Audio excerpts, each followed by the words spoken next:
उस स्नेह से मैं गदगद हूं। पता नहीं पिछले जन्म के कोई मेरे पुण्य होंगे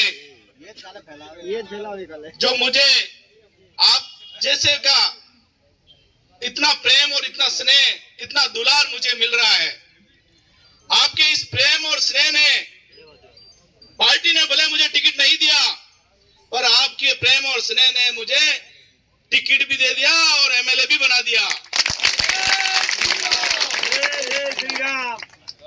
आपके इस स्नेह को मैं मन के अंदर समेटे हुए रखूंगा, क्योंकि आप सबकी जो राय निकल के आई, क्योंकि मैंने अपने आप को सलूम्बर को समर्पित कर दिया है और सलूम्बर के सर्व समाज ने जो बात कही है, जो सर्व समाज ने जो निर्णय मेरे को लेने के लिए कहा है, मैं एक बार पुनः हमारे राष्ट्रीय नेतृत्व के प्रति प्रगाढ़ विश्वास रखते हुए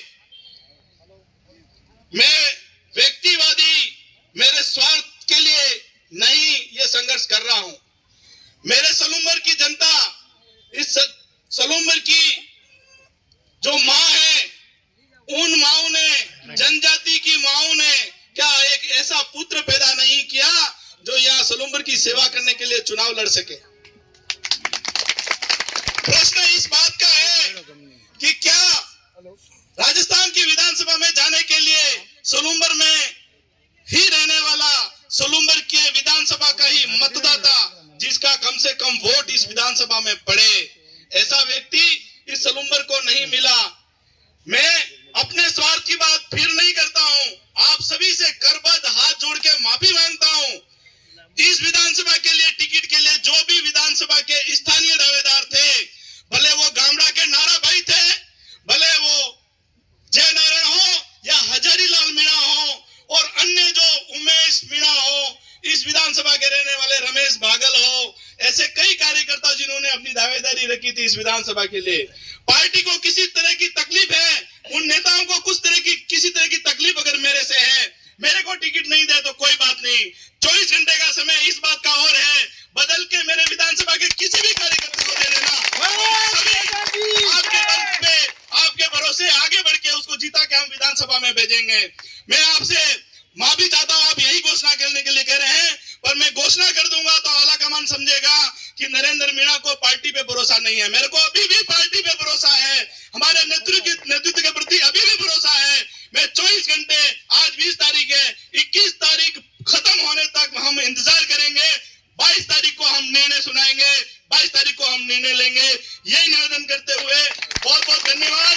एक बात और कहता हूं, आपने जो, क्योंकि बार बार हम नहीं मिलेंगे, और अब जब 22 तारीख का आएगा तो सीधा वही समय आएगा, आगे का जो फैसला होगा वो सुनाया जाएगा और उस दिन हमको नामांकन के लिए जाना पड़ेगा। तो नामांकन के लिए जाने के लिए आप स्वयं समझो हमको कितनी बड़ी ताकत चाहिएगी, और इस चुनाव को लड़ने के लिए, जीतने के लिए कितनी जरूरत होगी। मैं अमृत जी मीणा 2013 में उससे पहले 2 चुनाव हारे हुए थे, तो 2013 में टिकट मिला, उन्होंने बोला कि इस बार अगर आप नहीं हराओगे मैं जैसलमेर में कूद के मर जाऊंगा। बोला था कि नहीं बोला था? बोला। मैं आपसे कहना चाहता हूं, मैं आपके सामने ये सफेद कपड़े पहन के खड़ा हूं, मैं आर्थिक रूप से बहुत टूट चुका हूं। मेरे पास में मेरा घर है, वो घर बेचूंगा, पर आपकी जनता की सेवा करने के लिए तैयार रहूंगा। झंडा चुनाव की बात जीत जाओगे, हम तुम्हारे साथ हैं। नरेंद्र जी के साथ संघर्ष करो, हम तुम्हारे साथ हैं। नरेंद्र जी के साथ संघर्ष करो, नरेंद्र जी संघर्ष करो, हम तुम्हारे साथ हैं। नरेंद्र जी संघर्ष करो, हम तुम्हारे साथ हैं। नरेंद्र जी संघर्ष करो, हम तुम्हारे साथ हैं। सभा के उपचुनाव के लिए अपने प्रत्याशी की घोषणा की खबर जैसे ही सलूम्बर के कार्यकर्ताओं को, सलूम्बर की जनता को, सलूम्बर की युवा शक्ति को जैसे ही इस बात की खबर लगी, तो मैं उदयपुर के बाजार में था उस समय। मेरे पास में कार्यकर्ताओं के फोन आए और भाई साहब ये क्या हो गया। भाई साहब जितने भी सर्वे वाले आए, जितने भी संगठन के पदाधिकारी आए, हम सब ने खुल के एक ही नाम नरेंद्र मीणा का हमने उनके सामने रखा था। फिर यह निर्णय ऐसा कैसा हो गया, यकीन नहीं हो रहा है। फिर किसी दूसरे कार्यकर्ता का फोन आया, वहां पे ये टीवी पर खबर सुन के कार्यकर्ता रोने लग गए। उनकी टेलीफोन पे वीडियो कॉल के जरिए मुझे वो दृश्य बताया। फिर मुझे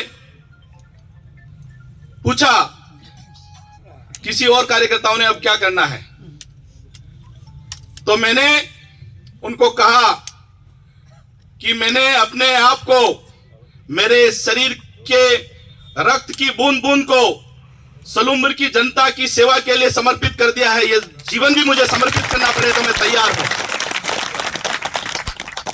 तो मेरे सलूम्बर के कार्यकर्ताओं की, उनके जो आंसू जो वो रो रहे हैं, उन आंसुओं का फैसला मैं अपने आप अकेला नहीं कर सकता। रात को 1:30 बजे भारतीय जनता पार्टी के वरिष्ठ नेता, पूर्व मंत्री और इस सलूम्बर विधानसभा के समन्वयक के रूप में काम देख रहे श्री चंद जी कृपलानी साहब का रात को फोन आया। मुझे कहा कि टेलीफोन पर सीएम साहब से भी बात कराता हूं आपको, एक बार सीएम साहब से बात कर लो। मैंने कहा मैं सलूम्बर की जनता के बीच में जाके उनके मन की बात में जब तक वो मुझे नहीं कहेंगे, जो वो आज्ञा मुझे नहीं देंगे, तब तक मैं किसी से बात नहीं करूंगा।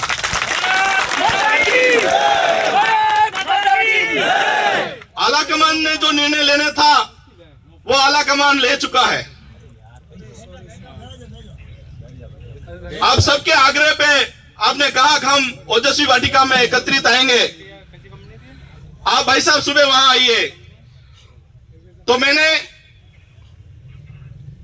आपकी बात को एक वीडियो के जरिए आपने बुलाया, उस आग्रह को मैंने स्वीकार किया। और आज यहां पहुंचने के बावजूद यहां अपन सब बैठे हुए हैं, अभी भी मेरी श्रद्धा सनातन की रक्षा करने वाली पार्टी भारतीय जनता पार्टी के प्रति प्रगाढ़ है। जरा भी उसमें कोई कमी नहीं है। मैं हमारे राष्ट्रीय नेतृत्व का पूरा सम्मान करता हूं।